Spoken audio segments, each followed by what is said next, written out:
Khowai Dasharathdeb Memorial কলেজে NSS ইউনিটের উদ্যোগে আজ একটি রক্তদান শিবিরের আয়োজন করা হয়। এই শিবিরে উপস্থিত ছিলেন খোয়াই জেলা সভাপতি অর্পণ সিংহ, খোয়াই ডিডিএম কলেজের প্রিন্সিপাল সহ কলেজের ছাত্রছাত্রীরা অংশগ্রহণ করেন। এই রক্তদান শিবিরে মোট 30 জন অংশগ্রহণ করে।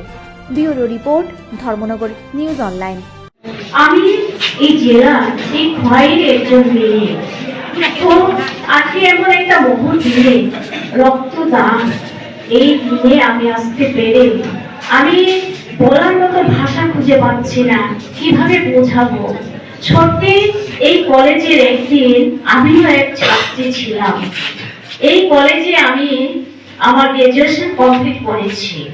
এখন এই কলেজ থেকে এনএসএস ক্যাম্পের মাধ্যমে আগরতলা যে ওমেন্স কলেজ, সেই কলেজে আমি 7 দিন এনএসএস ক্যাম্প করেছিলাম।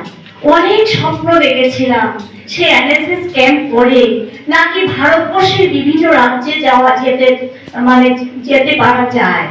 অনেক স্বপ্ন, অনেক আশা, অনেক কিছু, কিন্তু সবাই তো সব দিকে যেতে পারে না। আমার ভাগ্য আমাকে এমন একটা জায়গা নিয়ে এসেছে যে আজকে আমি এখানে দাঁড়িয়ে বসা সমস্ত গুণীজনদের কাছে এই কলেজের একজন প্রাক্তন ছাত্রী হিসাবে আজকে ওনাদের সঙ্গে আমি বসছি। এই জন্য আজকে আমার অনেক গর্ব।